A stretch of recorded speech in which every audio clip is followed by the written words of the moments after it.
ಬಸವಲಿಂಗಾಯ ನಮಃ. ವಚನಗಳಲ್ಲಿ ವಿಜ್ಞಾನದ ಅಂಶಗಳನ್ನು ಅಳವಡಿಸಿಕೊಳ್ಳುವುದಕ್ಕೋಸ್ಕರವಾಗಿ ಪ್ರಾರಂಭಿಸಿರುವಂಥ ವಚನ ವಿಜ್ಞಾನದ ಈ ಸಂಚಿಕೆಯ ಇಂದಿನ ವಿಷಯ ಈ ಬ್ರಹ್ಮಾಂಡದಲ್ಲಿರುವಂತಹ ಎಲ್ಲವೂ ಸಹ ಚಲನೆಯಲ್ಲಿದೆಯಾ ಅಥವಾ ಯಾವುದಾದರೂ ಸ್ಥಿರವಾಗಿದೆಯಾ? ಚಲನೆಯಲ್ಲಿ ಇರಬೇಕಾದರೆ ಈ ಚಲನೆಗೆ ಕಾರಣ ಯಾರು? ಇದು ಎಲ್ಲವೂ ಸಹ ಸುತ್ತುವಂತಹ ಪ್ರಕ್ರಿಯೆಯೊಳಗಡೆ ಅಳವಡಿಸ್ಕೊಂಡ್ಬಿಟ್ಟಿದೆ. ಅದು ಚಂದ್ರ ಭೂಮಿಯನ್ನು ಸುತ್ತ ಹಾಕ್ತಾನೆ, ಹಾಗೆ ಭೂಮಿ ತನ್ನ ಕಕ್ಷತೆ ತಾನು ಸುತ್ತುತ್ತಾ ಸೂರ್ಯನನ್ನು ಸುತ್ತು ಹಾಕ್ತಾ ಇದೆ. ಆದರೆ ಸೂರ್ಯನೂ ಸ್ಥಿರವಾಗಿಲ್ಲ, ಅವನು ಸಹ ತನ್ನ ಕಕ್ಷೆಯೊಳಗೆ ತಾನು ಸುತ್ತುತ್ತಾ ತನ್ನದೇ ಆಗಿರುವಂತಹ ನಕ್ಷತ್ರಪುಂಜ, ಗ್ಯಾಲಕ್ಸಿ, ಮಿಲ್ಕಿ ವೇ ಅಂತ ಕರಿತೇವಲ್ಲ, ಕ್ಷೀರಪಥ, ಅದನ್ನು ಸುತ್ತಾಗ್ತಾ ಇದ್ದಾನೆ. ಅಂದರೆ ಇಲ್ಲಿ ಚಂದ್ರನಿಂದ ಪ್ರಾರಂಭವಾಗಿ ಭೂಮಿ, ಸೂರ್ಯನಂತಹ ಎಷ್ಟೋ ಬಿಲಿಯನ್ ನಕ್ಷತ್ರಗಳನ್ನು ಒಳಗೊಂಡಿರುವಂಥ ಗ್ಯಾಲಕ್ಸಿ ಸಹ ಸುತ್ತಾನೇ ಇದೆ. ಅಷ್ಟೇ ಅಲ್ಲ, ಈ ಗ್ಯಾಲಕ್ಸಿಗಳ ಒಂದು 50 ಗ್ಯಾಲಕ್ಸಿಗಳ ಒಂದು ಗುಂಪು, ಅದೂ ಸಹ ಅವುಗಳ ಕೇಂದ್ರ ಭಾಗವನ್ನು ಆಧಾರವಾಗಿಟ್ಕೊಂಡು ಅವು ಸಹ ಸುತ್ತಾ ಇದ್ದಾವೆ. ಅಂದರೆ ನಮ್ಮ ಗ್ಯಾಲಕ್ಸಿ ಕ್ಷೀರಪಥ ಇದರ ಜೊತೆಗೆ 50 ಗ್ಯಾಲಕ್ಸಿಗಳು ಸೇರಿಕೊಂಡು ಕನ್ಯಾ ರಾಶಿಯ ಸೂಪರ್ ಕ್ಲಸ್ಟರ್ ಒಳಗಡೆ ಸುತ್ತುತ್ತಾ ಇದ್ದಾವು ಅನ್ನುವಂಥದ್ದು ವೈಜ್ಞಾನಿಕವಾಗಿ ಇಲ್ಲಿವರೆಗೆ ಕಂಡು ಬಂದಿರುವಂಥ ಸತ್ಯ. ಈ ಸುತ್ತುವ ಪ್ರಕ್ರಿಯೆ ಗಗನದಲ್ಲಿ ಯಾವ ರೀತಿಯಾಗಿ ನಡೀತಾ ಇದೆ ಅಂದರೆ, ಇದನ್ನು ತಮಾಷೆಯಾಗಿ ಕಾಸ್ಮಿಕ್ ಬ್ಯಾಲೆ ಅಂತ ಕರೀತಾರೆ.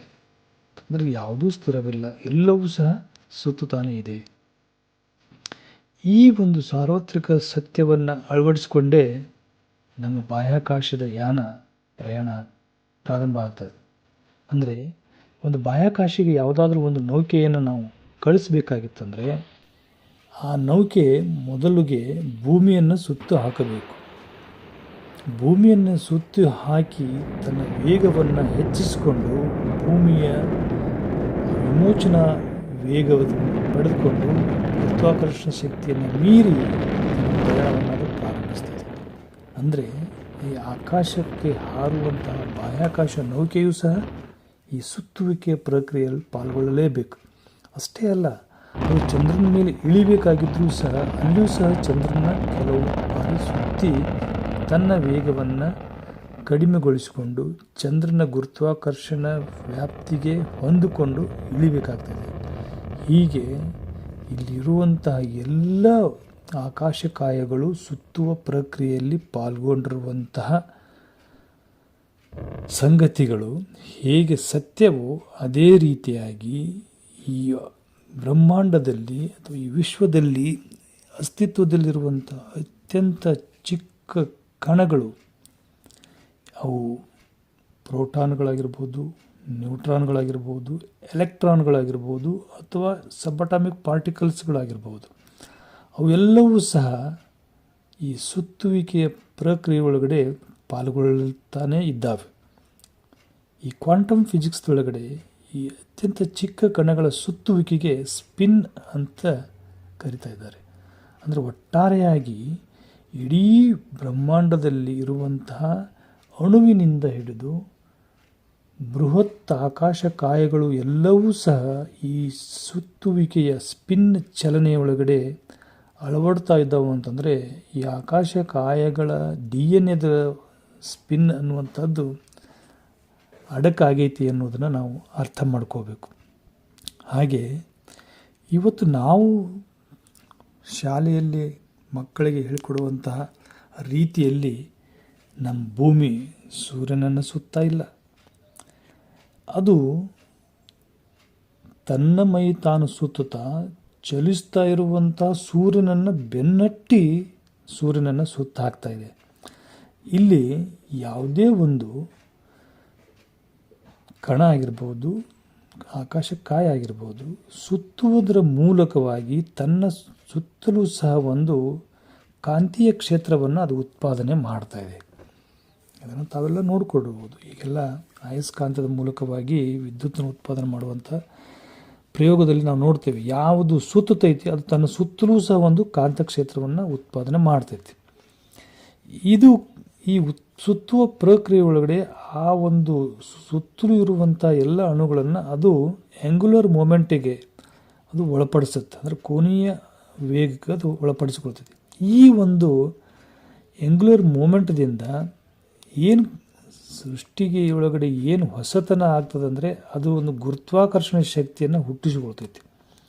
ಇದರ ಪರಿಣಾಮದಿಂದ ಎಲ್ಲ ಗ್ರಹ ನಕ್ಷತ್ರಗಳು ಗ್ಯಾಲಾಕ್ಸಿಗಳು ಸಹ ತಮ್ಮದೇ ಆದಂಥ ಒಂದು ಗುರುತ್ವಾಕರ್ಷಣೆ ಶಕ್ತಿಯನ್ನು ಹುಟ್ಟು ಹಾಕಿಕೊಂಡು ಯಾವುದ್ರದ್ದು ದ್ರವ್ಯರಾಶಿ ಚಿಕ್ಕದಿರುತ್ತೋ ದ್ರವ್ಯರಾಶಿ ಹೆಚ್ಚಿರುವಂತಹದ್ದು ಗುರುತ್ವಾಕರ್ಷಣೆ ಹೆಚ್ಚಿರುತ್ತೆ, ಚಿಕ್ಕದಿರೋದು ಗುರುತ್ವಾಕರ್ಷಣೆ ಶಕ್ತಿ ಕಡಿಮೆ ಇರುತ್ತೆ. ಆ ಕಾರಣಕ್ಕಾಗಿ ಹೆಚ್ಚಿರುವಂತಹ ದ್ರವ್ಯರಾಶಿಯ ಆಕಾಶಕಾಯಗಳು ಕಡಿಮೆ ದ್ರವ್ಯರಾಶಿಯ ಹೊಂದಿರುವಂಥ ಆಕಾಶಕಾಯಗಳನ್ನು ತಮ್ಮ ಸುತ್ತಲೂ ಸುತ್ತಿಸಿಕೊಳ್ಳುವಂಥ ಪ್ರಕ್ರಿಯೆಯೊಳಗಡೆ ತೊಡಗಿದರ ಪರಿಣಾಮವಾಗಿ ಇವತ್ತು ಅಣುವಿನಿಂದ ಹಿಡಿದು ಆಕಾಶಕಾಯಗಳವರೆಗೂ ಎಲ್ಲವೂ ಸಹ ಸುತ್ತುವಂಥ ಪ್ರಕ್ರಿಯೆಯೊಳಗೆ ಪಾಲ್ಗೊಂಡಿದ್ದಾವೆ. ಒಂದು ವೇಳೆ ಈ ಸುತ್ತುವ ಪ್ರಕ್ರಿಯೆಯೊಳಗಡೆ ಅವು ಇರದೇ ಇದ್ದರೆ ಏನಾಗ್ತಾಯಿತ್ತು? ಒಂದರೊಳಗಡೆ ಒಂದು ಬಿದ್ದು ನಾಶ ಹೊಂದಿ ಹೋಗಿಬಿಡ್ತಿದ್ವು. ಈ ಸುತ್ತುವಿಕೆ, ಈ ತಿರುಗುವಿಕೆ, ಈ ಚಲನೆ ಅನ್ನುವಂಥದ್ದು ಇರದೇ ಹೋದರೆ ನಾಶ ಅನ್ನುವಂಥದ್ದು ವಿಶ್ವದ ಸಾಮಾನ್ಯ ನಿಯಮ. ಇದನ್ನೇ ಅಲ್ವಾ ನಮ್ಮ ಬಸವಣ್ಣವ್ರು ಹೇಳಿದ್ದು, ಸ್ಥಾವರಕ್ಕೆ ಅಳಿವುಂಟು ಜಂಗಮಕ್ಕೆ ಅಳಿವಿಲ್ಲ. ಎಂಥ ಅದ್ಭುತವಾದಂತಹ ವಾಕ್ಯ ಇದು. ಈ ರೀತಿಯಾಗಿ ಈ ಪ್ರಪಂಚದಲ್ಲಿರುವಂಥ ಪ್ರತಿಯೊಂದು ಸಹ ಗೋಚರಿಸುವ ಆಕಾಶಕಾಯಗಳಿಂದ ಹಿಡಿದು ಅಗೋಚರ ರೂಪದಲ್ಲಿರುವಂಥ ಎಲೆಕ್ಟ್ರಾನ್ಸ್ಗಳು ಸಹ ಸುತ್ತುವ ಪ್ರಕ್ರಿಯೆಗಳು ಪಾಲ್ಗೊಳ್ಳುತ್ತಾ ಇದ್ದಾವೆ ಅನ್ನುವಂಥ ಸತ್ಯವನ್ನು ನಾವು ಅರ್ಥ ಮಾಡ್ಕೋಬೇಕು. ಇದು ಒಂದು ಹೊಸತನಕ್ಕೆ ನಮ್ಮ ಒಂದು ಪ್ರಶ್ನೆಗೆ ಉತ್ತರವನ್ನು ಕೊಡುವಂಥ ಒಂದು ತತ್ವ ಇದು. ಆಕಾಶಕಾಯಗಳು ಎಲ್ಲವೂ ಸಹ ಗೋಳಾಕಾರದಲ್ಲಿ ಯಾಕಿದ್ದಾವೆ? ಸೂರ್ಯ ನೋಡ್ರಿ, ಚಂದ್ರ ನೋಡ್ರಿ, ಭೂಮಿ ನೋಡ್ರಿ, ಯಾವುದೇ ಗ್ರಹಗಳು ನೋಡ್ರಿ, ಎಲ್ಲವೂ ಸಹ ಗೋಲಾಕಾರ ಯಾಕಿದ್ದಾವಂದರೆ ಅವು ಸುತ್ತುವ ಪ್ರಕ್ರಿಯೆಯೊಳಗಡೆ ತೊಡಗಿರೋದರಿಂದ ಅವುಗಳಿಗೆ ಆ ಆಕಾರವನ್ನು ಅವು ಪಡೆದಿದ್ದಾವೆ. ಹಾಗಾದರೆ ಇಷ್ಟೆಲ್ಲ ವಿಶ್ವವನ್ನು ಸುತ್ತಿಸುವಂಥ ಶಕ್ತಿ ಯಾರು ಸುತ್ತಿಸ್ತಾ ಇದ್ದಾರೆ? ಇವುಗಳೆಲ್ಲ ಸುತ್ತುವಂಥ ಸಂದೇಶವನ್ನು ಕೊಟ್ಟವರು ಯಾರು? ಯಾವ ಶಕ್ತಿ ಇವುಗಳನ್ನು ಸುತ್ತುವ ರೀತಿಯೊಳಗಡೆ ಅಳವಡಿಸಿಕೊಳ್ಳೋದಕ್ಕೆ ಹೇಳಿರುವಂಥದ್ದು? ಇದನ್ನೆಲ್ಲವನ್ನು ನೋಡಿದರೆ ಈ ವಿಶ್ವ ಇಲ್ಲಿ ಯಾವುದೂ ನಿಶ್ಚಲವಾಗಿಲ್ಲ. ಯಾವುದೋ ಒಂದು ಅಗೋಚರ ಶಕ್ತಿ ಇವುಗಳ ಹಿಂದೆ ಕೆಲಸ ಮಾಡ್ತಾ ಇದೆ ಅನ್ನುವಂಥದ್ದು ಸಮಾಧಾನಕ್ಕಾಗಿ ನಾವು ಒಪ್ಪಿಕೊಳ್ಳಬೇಕಾಗಿರುವಂಥ ಸತ್ಯ. ಆ ಸತ್ಯವನ್ನೇ ಕಂಡುಕೊಳ್ಳೋದಕ್ಕೋಸ್ಕರವಾಗಿ ಪ್ರಾಚೀನ ಕಾಲದಿಂದ ಇವತ್ತಿನ ಆಧುನಿಕ ಖಗೋಳ ವಿಜ್ಞಾನದವರೆಗೂ ಆ ಸುತ್ತುವ ಸಂದೇಶವನ್ನು, ಸುತ್ತುವಂತಹ ಶಕ್ತಿ ಯಾವುದು ಅನ್ನೋದನ್ನು ಕಂಡುಕೊಳ್ತಾ ಇದ್ದಾರೆ. ಇದು ವಿರಾಟವಾಗಿರುವಂತಹ ಈ ಕಾಸ್ಮದೊಳಗಡೆ, ಅಂದರೆ ಖಗೋಳದೊಳಗಡೆ ಪ್ರತಿ ಗ್ರಹಗಳಿಂದ ಹಿಡಿದು ಗ್ಯಾಲಾಕ್ಸಿಗಳವರೆಗೂ ಎಲ್ಲವೂ ಸುತ್ತುವಂತಹದ್ದು ಯಾವ ರೀತಿ ಇದೆ ಅನ್ನೋದಕ್ಕೆ ವಿಜ್ಞಾನಿಗಳು ಇದಕ್ಕೆ ವಿಶ್ವ ನೃತ್ಯ ಸಂಯೋಜನೆ ಅಂತ ಕರೀತಾರೆ. ಇದೇ ತತ್ವದ ಆಧಾರದ ಮೇಲೇ ನಮ್ಮ ಭಾರತೀಯ ದಾರ್ಶನಿಕರು ನಟರಾಜನ ಕಲ್ಪನೆಯನ್ನು ತಂದಿರುವಂಥದ್ದು. ಭಾಳ ಅದ್ಭುತವಾದಂತಹ ಒಂದು ವಿಚಾರ ಇದು. ಯಾಕಂದರೆ ಇಲ್ಲಿ ಎಲ್ಲವೂ ಸಹ ಚಲನೆ ಒಳಗಡೆ ಇದೆ. ಅಂದರೆ ಯಾವುದೋ ಒಂದು ಬಾಹ್ಯ ಶಕ್ತಿ ಇದು ಕಾರ್ಯವನ್ನು ನಿರ್ವಹಿಸ್ತಾ ಇದೆ. ಇಲ್ಲಿರುವಂಥ ಎಲ್ಲ ಅಣುವಿಗೂ ಸಹ ಆ ಸಂದೇಶವನ್ನು ಕೊಡುವಂಥ ಆ ಶಕ್ತಿಯನ್ನೇ ನಾವು ದೇವರು ಅಂತ ಕರೆಯುವಂಥದ್ದು. ಅದಕ್ಕೆ ಸಿದ್ದರಾಮೇಶ್ವರರು ಅಣುವಿನೊಳಗೆ ಅಣುವಾಗಿಪ್ಪಿರಿ ಎಲೆದೇವ ನೀವಿಲ್ಲದೆ ಎಡೆಯುಂಟೆ ಅಂತ ಹೇಳಿದರು. ಅಂತಹ ಒಂದು ವಿಚಾರವನ್ನು ನಾವು ಇವತ್ತು ಖಗೋಳ ವಿಜ್ಞಾನಕ್ಕೆ ಸತ್ಯವನ್ನು ಅರ್ಥೈಸ್ಕೊಳ್ತಾ ಹೋದಾಗೆ ಅದ್ಭುತವಾದಂತಹ ವಿಚಾರಗಳು ಇವತ್ತು ನಮ್ಮ ಎದುರಿಗೆ ಖಗೋಳ ವಿಜ್ಞಾನ ಕೊಡ್ತಾ ಬಂದಿದೆ. ಒಂದು ವಸ್ತು ಭೂಮಿಯಿಂದ ಆಚೆ ಹೋಗಬೇಕಾಗಿತ್ತಂದರೆ ಭೂಮಿಯ ಗುರುತ್ವಾಕರ್ಷಣೆ ಶಕ್ತಿಯನ್ನು ಮೀರಿ ಹೋಗಬೇಕು. ಅದು ಭೂಮಿಯ ಗುರುತ್ವಾಕರ್ಷಣೆ ಶಕ್ತಿ ಮೀರಬೇಕಂದ್ರೆ ಅದಕ್ಕೆ ಎಷ್ಟು ವೇಗ ಇರಬೇಕು ಅಂದರೆ ಸೆಕೆಂಡಿಗೆ 11.2 ಕಿಲೋಮೀಟ್ರ್ ಅಥವಾ ಗಂಟೆಗೆ 40,000 ಕಿಲೋಮೀಟ್ರ್ ವೇಗದಾಗ ಅದು ಹೋದರೆ ಮಾತ್ರ ಭೂಮಿಯಿಂದ ಗುರುತ್ವಾಕರ್ಷಣೆ ಶಕ್ತಿಯನ್ನು ತಪ್ಪಿಸ್ಕೊಂಡದು ಆಕಾಶದೊಳಗಡೆ ಚಲಿಸ್ಬೋದು. ಹಾಗೆಯೇ ನಮ್ಮ ಸೂರ್ಯನನ್ನು ದಾಟ್ಕೊಂಡು ಹೋಗಬೇಕಾಗಿತ್ತು ಅಂದರೆ, ನಮ್ಮ ಸೌರವ್ಯೂಹವನ್ನು ದಾಟಿ ಹೋಗಬೇಕಾಗಿತ್ತಂದರೆ ಅದು ಸೆಕೆಂಡಿಗೆ 43.5 ಕಿಲೋಮೀಟ್ರ್ ವೇಗದಲ್ಲಿ ಚಲಿಸಬೇಕಾಗ್ತದೆ. ಇದನ್ನು ನಾನು ಇಲ್ಲಿ ಯಾಕೆ ತಮ್ಮ ಜೊತೆಗೆ ಹಂಚ್ಕೊಳ್ತಾ ಇದ್ದೀನಂದರೆ, ಇಷ್ಟೊಂದು ಗುರುತ್ವಾಕರ್ಷಣೆ ಶಕ್ತಿಯನ್ನು ಆಕಾಶಕಾಯಗಳು ಸುತ್ತುವಿಕೆ ಮೂಲಕ ತಮ್ಮಷ್ಟಕ್ಕೆ ತಾವೇ ಪಡ್ಕೊಂಡ್ರೆ ಮೊದಲ ಬಾರಿಗೆ ಇವೆಲ್ಲವನ್ನು ಸುತ್ತುವಂತೆ ಮಾಡಿದ ಶಕ್ತಿ ಯಾವುದು? ನೋಡ್ರಿ, ಈ 43 ಸೆಕೆಂಡಿಗೆ 43.5 ಕಿಲೋಮೀಟ್ರ್ ವೇಗದಾಗ ಒಂದು ಆಕಾಶ ನೌಕೆ ಭೂಮಿಯಿಂದ ಪಯಣ ಬಿಟ್ಟರೆ ಅದು ಸೌರವ್ಯೂಹವನ್ನು ದಾಟಿ ಹೋಗ್ಬೋದು. ನಾವು ಈಗಾಗಲೇ ವಾಯೇಜರ್ ಅನ್ನುವಂಥ ಒಂದು ಆಕಾಶ ನೌಕೆಯನ್ನು ಕಳಿಸಲಾಗಿದೆ. ಅದು ನಮ್ಮ ಸೌರಮಂಡಲದ ಗ್ರಹಗಳು ಅಂದರೆ ಇನ್ನೂ ನಮ್ಮ ಸೌರವ್ಯೂಹನ ದಾಟಿ ಹೋಗಿಲ್ಲ, ಕೊನೆಯ ಭಾಗದಲ್ಲಿ ಬಂದಿದೆ. ಅಂದರೆ ಅಷ್ಟು ವೇಗವಾಗಿ ಹೋಗಬೇಕಾದಾಗ ಅದಕ್ಕೆ ನಾವು ಒದಗಿಸಬೇಕಾದಂಥ ಇಂಧನ ಅದನ್ನೆಲ್ಲವನ್ನು ವಿಚಾರ ಮಾಡಿದಾಗ ಗುರು ಮತ್ತು ಶನಿ ಅನ್ನುವಂಥ ಬೃಹತ್ ಗ್ರಹಗಳೇನಿದ್ದಾವಲ್ಲ ಅವುಗಳ ಗುರುತ್ವಾಕರ್ಷಣೆ ಶಕ್ತಿಯನ್ನೇ ಬಳಸಿಕೊಂಡು ಮುನ್ನುಗ್ಗುವ ರೀತಿಯೊಳಗಡೆ ವಿಜ್ಞಾನಿಗಳು ಆ ಒಂದು ವಾಯೇಜರ್ ನೌಕೆಯನ್ನು ಸಿದ್ಧಪಡಿಸಿ ಬಾಹ್ಯಾಕಾಶದೊಳಗಡೆ ಕಳಿಸ್ತಾ ಇದ್ದಾರೆ. ಇನ್ನು ನಮ್ಮ ಮಂಡಲವನ್ನು ದಾಟಿ ಕ್ಷೀರಪಥ ನಮ್ಮ ಗ್ಯಾಲಾಕ್ಸಿನ ದಾಟಿ ಹೋಗಬೇಕಾಗಿದ್ರೆ ಅದಕ್ಕೆ ಎಷ್ಟು ವೇಗ ಬೇಕಾಗುತ್ತೆ ಅಂದರೆ 537 ಕಿಲೋಮೀಟ್ರ್ ಪರ್ ಸೆಕೆಂಡ್ ಅಷ್ಟು ವೇಗವಾಗಿ ಚಲಿಸಬೇಕಾಗ್ತೈತಿ. ಅಂದರೆ ತಾಸಿಗೆ ಒಂದು ಗಂಟೆಗೆ 2 ಮಿಲಿಯನ್ ಕಿಲೋಮೀಟ್ರ್ ವೇಗದಾಗ ಅದು ನೌಕೆ ಚಲಿಸಿದರೆ ನಮ್ಮ ಕ್ಷೀರಪಥವನ್ನು ದಾಟಿ ಅದು ಹೋಗಬಹುದು. ಹೀಗೆ ಇಷ್ಟೊಂದು ವಿಶಾಲವಾಗಿರುವಂಥ ಈ ಆಕಾಶದೊಳಗಡೆ ಈ ಸುತ್ತುವಿಕೆ ಪ್ರಕ್ರಿಯೆ ಯಾವಾಗ ಪ್ರಾರಂಭ ಆಯಿತು? ವಿಶ್ವದಲ್ಲಿ ಎಲ್ಲವೂ ಸಹ ಪ್ರಾರಂಭದಿಂದಲೂ ಸುತ್ತುತ್ತಾ ಇದ್ದಾವೆ.